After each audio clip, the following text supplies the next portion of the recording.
વૈષ્ણવ જન તો તેને કહીએ, સકળ લોકમાં સૌને વંદે. સૌની અંદર પ્રભુનું દર્શન કરનાર સાધુ પુરુષ. એ કોનો વિરોધ? એનો વિરોધ કરવા વાળા મળે, પણ સાધુ પુરુષ કોઈનો વિરોધ કરવામાં ને એની અરે લડવામાં ને એનું ચિંતન કરવામાં, પોતાના જીવનના મૂલ્યવાન શ્વાસોને વ્યર્થ ગુમાવે નહીં. એ તો ભગવાનનું ભજન જ કરે ને વિરોધ કરતા હોય એનું સારું ઈચ્છે, એનું ભલું ઈચ્છે. ભગવાન હવનું સારું કરે, ભલું કરે ભગવાન હવનું. એ બધાની યાર બાંધવામાં, વિરોધીઓને જવાબ આપવામાં ને એવામાં હું કામ પોતાનો ટાઈમ બરબાદ કરે? વિરોધી નહીં બંધન. એટલા માટે તુલસીદાસજીએ તમે જુઓ રામચરિતમાનસના બાલકાંડનું વંદના પ્રકરણ, સંતોને વંદન કર્યા પણ દુર્જનોને વંદન કર્યા. અને દુર્જનોને તો એટલી બધી ઉપમા આપી નોખી નોખી, એને પૃથ્વીરાજ સમાન સમજીને વંદન કરું છું. બોલો કેમ? તો કે પૃથ્વીરાજાએ 1000 કાન માગ્યા હતા ભગવાન પાસે. કેમ? તો 2 કાનથી કથા સાંભળતા એને ધરવ નહોતો થતો, સંતોષ નહોતો થતો, તો 1000 કાન માગ્યા. તો કે એ બરાબર, તો પણ આ દુર્જનોને તો તમે શું કામ પૃથ્વીરાજ સમાન ગણીને વંદન કરો? તો કે જેમ પૃથ્વીરાજાને ભગવાનની કથા સાંભળતા 2 કાનથી કથા સાંભળતા સંતોષ નહોતો થતો, તેણે 1000 કાન માગ્યા. એમ આવડા નહીં તો બીજાની નિંદા સાંભળતા સંતોષ થતો નથી. 2 કાનથી તો ધરાતા નથી, 1000 કાનથી બીજાની નિંદા સાંભળે. એ કુથલીમાં જ, કથામાં એને રસ નહીં. કુથલી દલપતરામની બહુ પ્રસિદ્ધ કવિતા, કુથલી નકામની માં તૃષ્ણા દામ ચામની માં, દામ ચામની તૃષ્ણા જારી કરી જામની માં, તું ખૂબ બેઠો ખોઈને, મૂલ્યવાન જીવન તે એમાં જ ખોયું. એટલા માટે તુલસીદાસજી કહે છે જે કંઈ છે બધું ભગવાનનું જ સ્વરૂપ છે. સિય રામમય સબ જગ જાન. કહેવાનો અર્થ શ્રદ્ધા. એક ભૂત કંઈક કહી દે છે તો એમાંય તે શ્રદ્ધા રાખી તુલસીદાસજી. તો ભૂતના અંદર શ્રદ્ધાને કારણે તુલસીદાસજીને રામ મળ્યા. ભૂતને ભજ્યા નહોતા, નહીં તો એ તો તામસ શ્રદ્ધા થઈ જાય. તુલસીદાસજી કહે છે સાત્વિક શ્રદ્ધા ધેનુ સુહાઈ. સાત્વિક શ્રદ્ધા એ ધેનુ છે, કામધેનુ છે, એ ગાય છે. દૂધ તો ભેંસનું હોય ને, દૂધ બકરાનું હોય ને, દૂધ ઊંટડીનું હોય ને, દૂધ ગધેડું હોય. દરેક પ્રાણીઓના દૂધ હોય છે. એવા ચોપગા જે પ્રાણીઓ છે, પણ ગાયનું દૂધ એ સાત્વિક દૂધ છે. તો એમ સાત્વિક શ્રદ્ધા, ત્રિવિધા ભવતી શ્રદ્ધા. ભગવાન ગીતામાં કહે છે શ્રદ્ધા આ 3 પ્રકારની હોય છે: સાત્વિકી, રાજસી, તામસી. તો તામસી શ્રદ્ધાવાળા તંત્ર મંત્ર, ભૂત પ્રેત એની આરાધના કરે. તુલસીદાસજીએ કોઈ એવી આરાધના નથી કરી. તુલસીદાસજીની સાત્વિકી શ્રદ્ધા છે. પણ ઓલી બસ લોટામાં વધેલું પાણી એ ઝાડવાના મૂળમાં પધરાવવાનો એક એમાં નિયમ શું કહેવાય? એ નિયમે નહોતું, બસ ટેવ એક જાતની, બસ એક ક્રમ થઈ ગયો હતો એવો. અને એને કારણે અજાણતા એક ભૂત પ્રગટ થઈ જાય, એ પ્રસન્ન થઈ જાય અને ભૂતની વાતમાં ભરોસો કરે, શ્રદ્ધા કરે તુલસીદાસજી. તો એના થકી હનુમાન મળે અને હનુમાન થકી રામ સુધી પહોંચ્યા તુલસીદાસજી. રામના દર્શન કર્યા. શ્રદ્ધા, શ્રદ્ધા વગર કંઈ નથી. તો ગાયમાં શ્રદ્ધા કે એમાં 33 કરોડ દેવતાનો વાસ છે. તુલસીમાં શ્રદ્ધા, પીપળામાં શ્રદ્ધા. યજ્ઞ કરીએ આપણે, અગ્નિદેવ, વાયુદેવ, સૂર્યદેવ, ચંદ્રમા દેવ. પાણી તો કે વરુણ દેવ. અહીંયા પૂજા કરવા બેસો છો ને તો એ પહેલા કળશનું પૂજન કરાવે બ્રાહ્મણો, ભગવાનના પૂજન પહેલા, એમાં વરુણ દેવતાનું પૂજન કરાવે. વરુણ દેવ છે. અને એટલા માટે આપણા સનાતન ધર્મમાં આપણા ઋષિઓએ કહ્યું, આ બધા દેવ છે એની પૂજા કરો, એનામાં દૈવી શક્તિ છે. તો પાણીમાં તમારી તરસ મટાડવાની શક્તિ, તમને જીવન આપવાની દૈવી શક્તિ છે. અન્નમાં તમારા પ્રાણને ટકાવવાની શક્તિ છે, દૈવી શક્તિ છે. પ્રાણવાયુમાં એ તમારા શ્વાસોશ્વાસ ચાલતા રહે છે, એનાથી તમને જે જીવન મળે એ વાયુની દૈવી શક્તિ છે. આ બધાને દેવ માનીને આપણે એની પૂજા કરવાની હોય. યજ્ઞ કરીએ ને ત્યારે આ બધા દેવતાઓને આપણે આહુતિ આપીએ છીએ. અગ્નયે સ્વાહા ઇદમ અગ્નયે ઇદન્નમમ, વાયવે સ્વાહા ઇદમ વાયવે ઇદન્નમમ, વરુણાય સ્વાહા ઇદમ વરુણાય ઇદમ નમમ, સૂર્યાય સ્વાહા ચંદ્રમસે સ્વાહા. બધા જ દેવતાઓના નિમિત્તે સ્વાહાકાર સાથે અગ્નિમાં આહુતિ પડે. આ બધા દેવતાઓ પ્રત્યે પૂજ્ય ભાવ રાખી અને એના પ્રત્યે કૃતજ્ઞ ભાવથી આપણે આહુતિ આપવાની હોય છે. આ આપણી સનાતનની સંસ્કૃતિ છે. એ બધા દેવતાઓનું આપણે પૂજન કરીએ છીએ, એનો આદર કરીએ છીએ. દેવતાઓનો પણ અનાદર ન થાય જોજો. બ્રહ્માજી એની જગ્યાએ મહાન છે, ઇન્દ્ર એની જગ્યાએ મહાન છે. આ બધા દેવતાઓ છે એટલે તણાઈ બણાઈ ગયા એવા બધા બેવકૂફીમાંથી બહાર આવાય. આ દેવો છે. તમારે ત્યાં તે પ્રતિષ્ઠા થાય ત્યારે આ બધા દેવતાઓનું પૂજન તમે કર્યું હશે, એનો અનાદર ન કરાય, ગમે એમ ન બોલાય. અને સાધુ થયા પછી તો બહુ વિવેકથી બોલવું પડે, બહુ વિવેકથી બોલવું પડે. શાસ્ત્રોની મર્યાદા રાખો. વેદો ખોટા છે? તમે વેદો અને આ શાસ્ત્રો કરતા મોટા?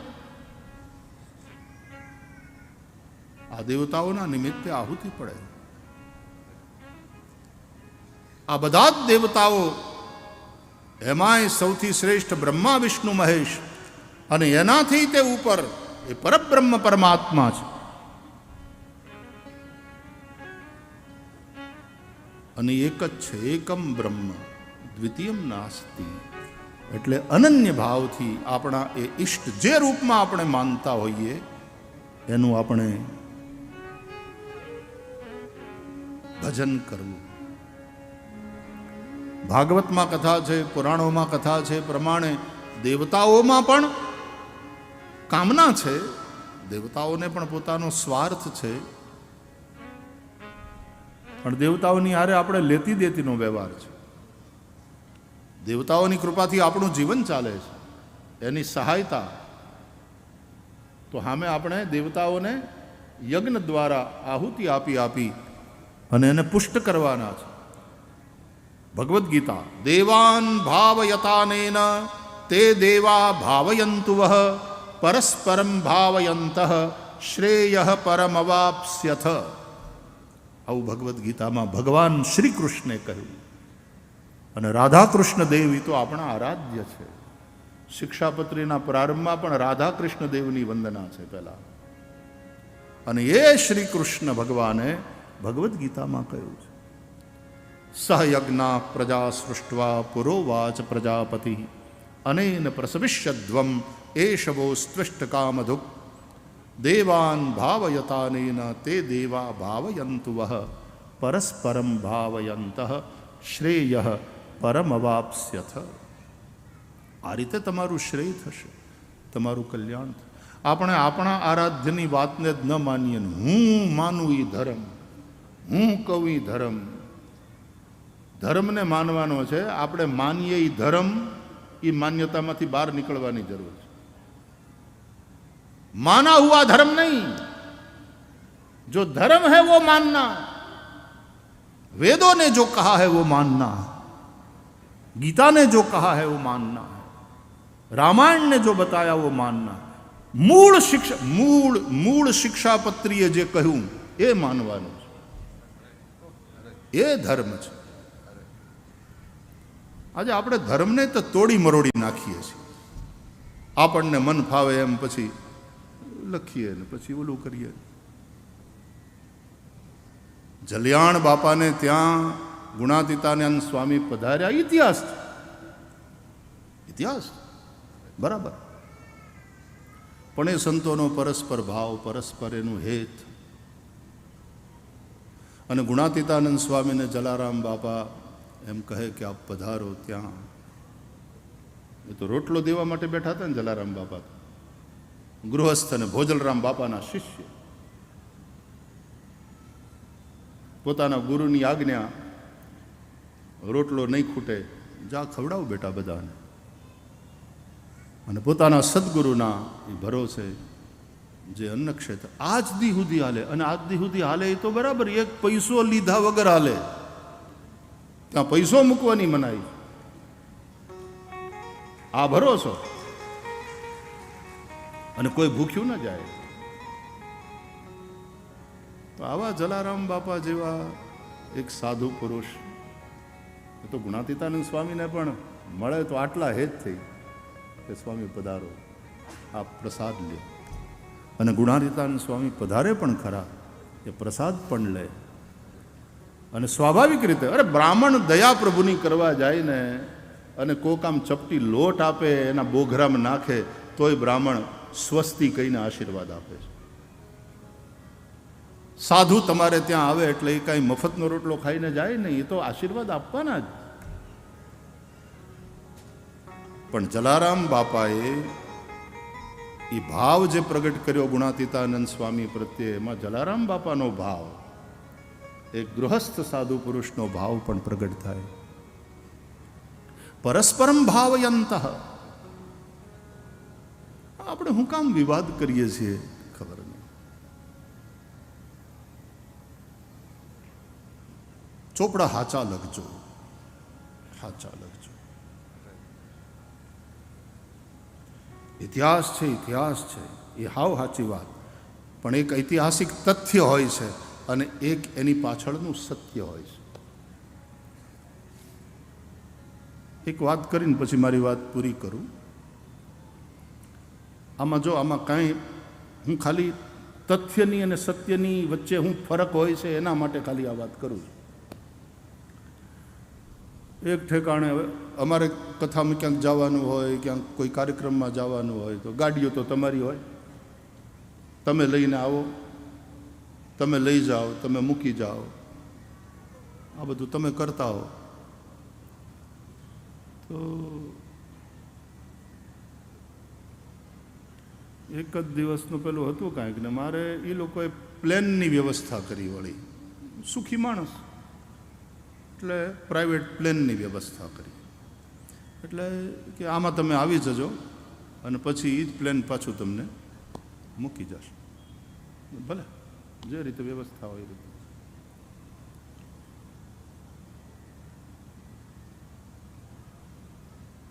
એમાં એ જ કાર્યક્રમમાં એક બીજા સાધુ પુરુષે, એક મહાપુરુષે પહોંચવાનું હતું. એટલે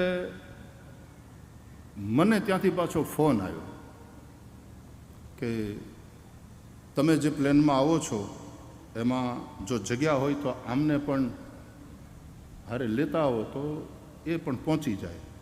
મેં કીધું એરોપ્લેને ઉડવાનું છે, કોકે પ્લેનની વ્યવસ્થા કરીને, આપણે ના પાડવાવાળા કોણ, કોઈ સવાલ જ નહોતો. મેં કીધું હા હા જરૂર, એમાં હું વાંધો. એટલે એ સાથે આવ્યા, પહોંચે. જો ફરીથી કહું છું કે આમાં આનો ઓલી રીતે અર્થ નહીં કરતા, પણ તથ્ય અને સત્યની વચ્ચે શું ફરક છે. એટલે અમારા કોઈ ભક્તે એ વ્યવસ્થા કરેલી પ્લેનની અને ત્યાં પહોંચવાનું હતું. એમાં આયોજકોનો ફોન આવ્યો કે આમને પણ લેતા હોય. બિલકુલ 2 સીટ બીજી વધારાની છે, વધારે સત્સંગ થતો જશે, વાતો કરતાં કરતાં જઈશું. પહોંચ્યા, જ્યાં જવાનું હતું ત્યાં લેન્ડ થયા. તો એમણે ખૂબ પ્રચાર પ્રસાર કરેલો આવે છે પ્લેનથી આવે શિષ્યો ભક્તો, તો એમણે એમને રિસીવ કર્યા ને હું એક બાજુથી પછી કે બાપુ પછી હું ત્યાં મળું આપને. મહાપુરુષ બાપુ એટલે આપણે અહીંયાના નહોતા ટૂંકામાં, યુપી બાજુની વાત છે. મેં કીધું મહારાજજી હું તમને ત્યાં મળું છું, અહીંયા ઘણા બધા આપના ભક્તો આવ્યા છે, આપ મળીને પછી આપ આવો. એટલે હું નીકળી ગયો. અને પછી એ બધા ભક્તોએ ઓલાનો વાંક નહીં બચાડવાનો, ભક્તોએ એ રીતનો પ્રચાર કર્યો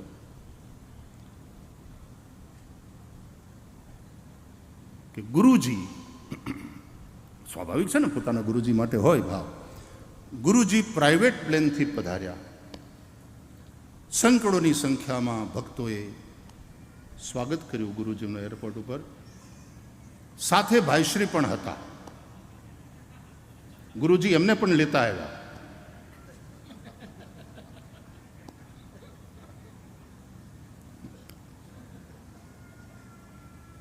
કાંઈ વાંધો આવે એમાં? આપણને કાંઈ નુકસાન કરું? વાત જે હતી એ તથ્ય હતું. એ તથ્ય છે ઇતિહાસ, પણ પછી એને તમે કેવી રીતે પ્રેઝન્ટ કરો છો એ સત્ય છે, એ મહત્વનું છે. તમે મહિમા કોનો વધારો છો? મહિમા તમે કોનો વધારો? અને નહીં તો મહિમા બેયનો વધારો ને. આમાં જલારામ બાપાનો મહિમા કેવો પ્રગટ થાય છે કે એ મહાપુરુષ સંત જલિયાણ, એના નામથી ચાલનારા અન્ન ક્ષેત્રો, એમાં કોઈ ભૂખ્યું નથી. આ આપણી અહીંયાની જગ્યા રામ બાપુ મને કહેતા હતા 24 કલાક અહીંયા તો અન્ન ક્ષેત્ર, કોઈ ભૂખ્યો જાતો નથી. આપણી બગડાણાની જગ્યા 24 કલાક ચાલતા અન્ન ક્ષેત્રો છે આ બધા. હું કામ આ બધા વિવાદો ઊભા કરીએ છીએ આપણે? ફરીથી હાથ જોડીને પ્રાર્થના, પરસ્પર સદભાવ રાખો. આપણે સનાતનના છીએ. સનાતન ધર્મ એકબીજાના દેવતાને નીચા પાડવા, એકબીજાને ઉતારી પાડવા,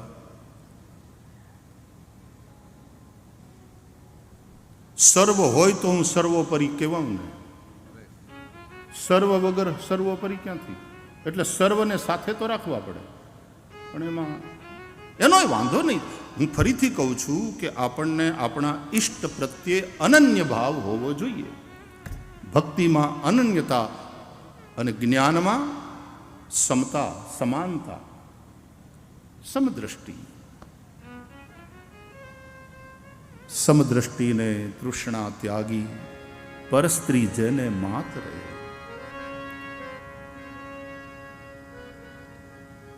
ભક્તિમાં અનન્યતા, પણ કોઈને ઉતારી નહીં પાડવાના. એ બધા ભગવાનના, મારા ઈષ્ટના જ રૂપ છે. તુલસીદાસજી કહે છે સિય રામમય સબ જગ જાની. એવો ઘણીવાર તમારો ભાવ નથી પણ ન પણ હોય, તમે સાચા હશો, પણ જે રીતે પ્રેઝન્ટેશન થાય છે, અને ભાવની વાત કરું તો ત્યાં ક્યાંક ગડબડ તો છે જ, એટલે રિપીટેશન થાય છે આ વસ્તુનું.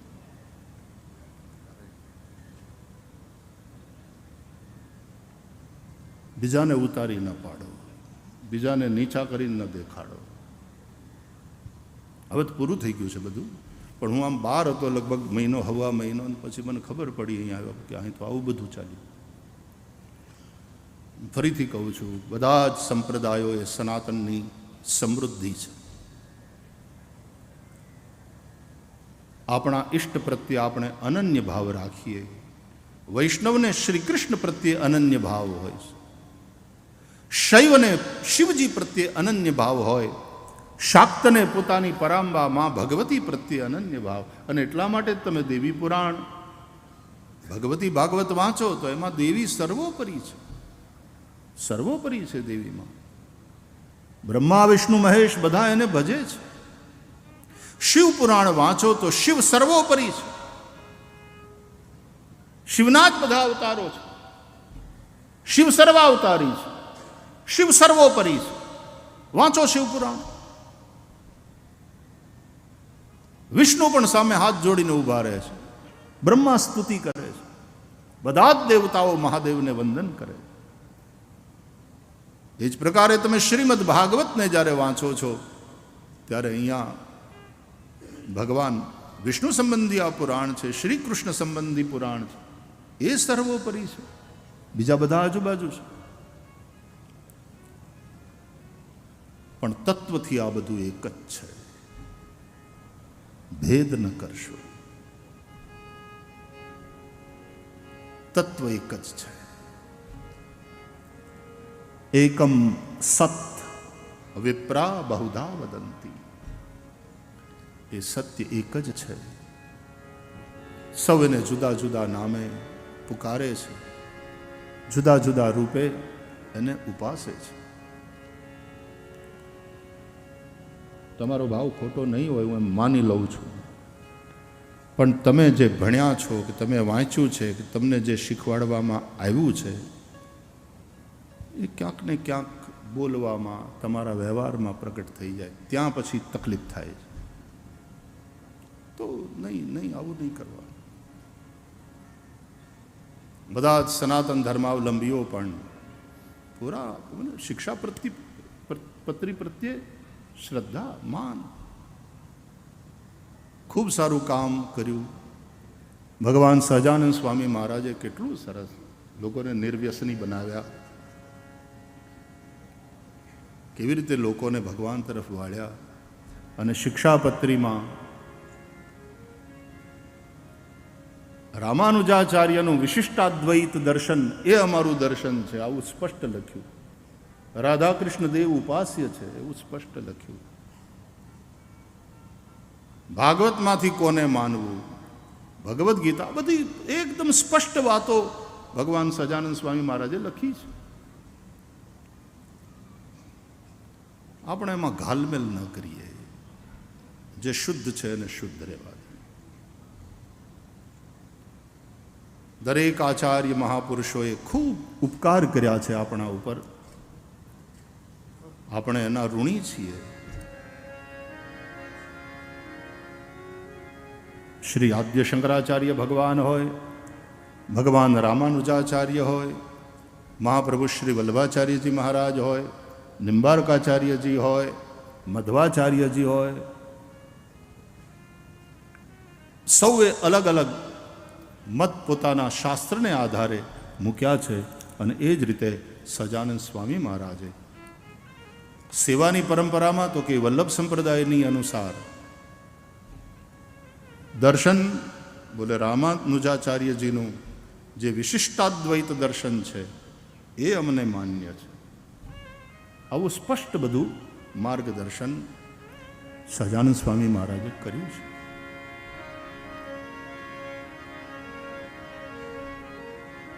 જે એનો બોલાવીએ આપણે આ બધી વાતોનો જે થાય એ તકલીફ છે.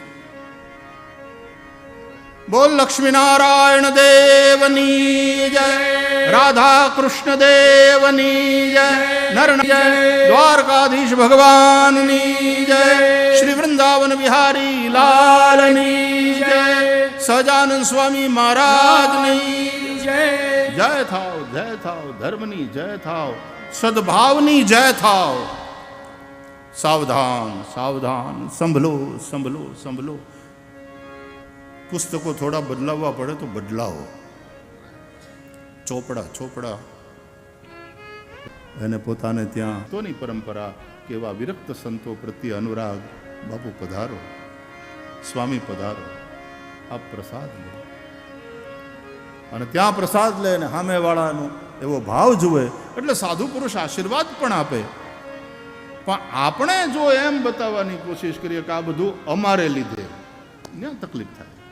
તકલીફ ત્યાં છે, બીજો વાંધો નથી, ભાવમાં કંઈ વાંધો નથી. એટલે વારંવાર ભૂલ નહીં કરો યાર, વારંવાર હાથ જોડીને પ્રણામ સાથે પ્રાર્થના.